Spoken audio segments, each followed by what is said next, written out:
Wesh les amis, c'est l'heure de la troisième partie sur comment prendre soin de ses mains version la rage.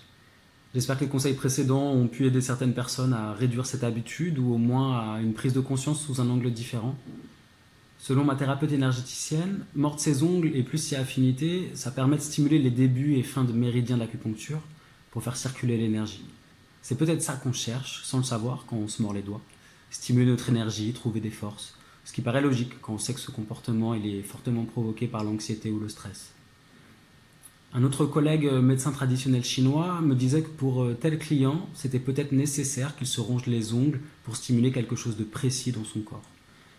Mais est-ce que c'est pour autant nécessaire de se mutiler?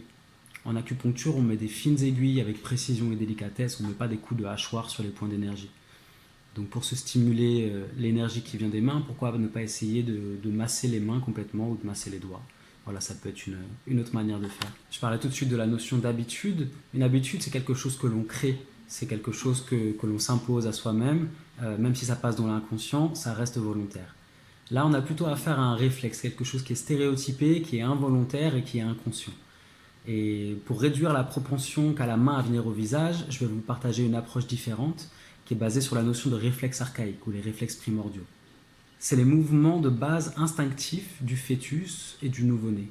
Ce sont ceux que l'on teste chez le pédiatre quand le pédiatre chatouille le pied du nourrisson et qu'il observe la réaction des orteils ou de la forme du pied, il teste la présence de réflexes archaïques. Ça apparaît dans la vie fétale. Lorsqu'une femme enceinte ressent les coups de pied dans le ventre, c'est le bébé qui s'entraîne. Ok, ça c'est l'évolution normale et anormale des réflexes. Il s'exprime, il a un pic d'intensité où il se manifeste beaucoup, donc là c'est le moment où l'enfant il va beaucoup attraper les doigts, il va rester accroché, et ensuite il va comprendre comment tenir, donc il va plus avoir besoin de ce réflexe, qui va s'intégrer et qui va être comme en latence.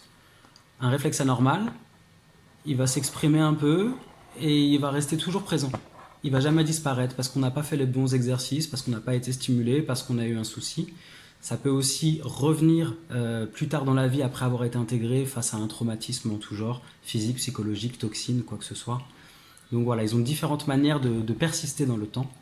Et c'est à ça qu'on va s'attaquer aujourd'hui, avec le réflexe palmaire justement, celui qui fait que les enfants attrapent. Alors les caractéristiques du réflexe palmaire qui s'expriment chez l'enfant ou chez l'adulte sont les mains tendues, l'écrasement du crayon quand on écrit, de la brosse à dents quand on se brosse les dents, des tensions dans les avant-bras, dans les bras, dans les épaules, de la maladresse, des paumes sensibles. On n'est pas obligé de cumuler tous ces symptômes évidemment.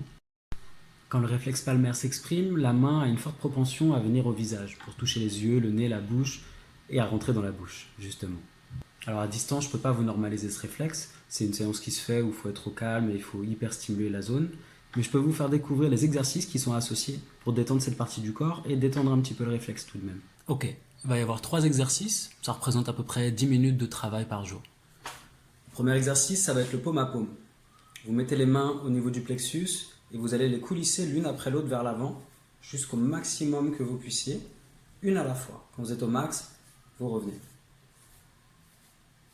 jusqu'au plexus et vous allez faire 10 allers-retours. Je vous montre de côté ce que ça donne. Une main qui avance, l'autre qui la dépasse. Une qui avance, l'autre qui la dépasse. Hop, jusqu'à ce que vos bras soient tendus et ensuite vous faites le trajet retour.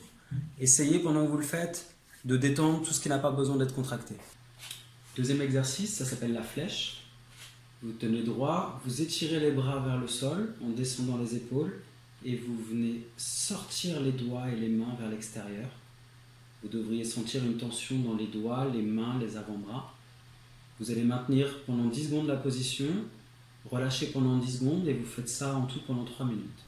Pour le troisième exercice, il vous faut 2 morceaux de papier et ça va être le froissage-défroissage. Donc première étape,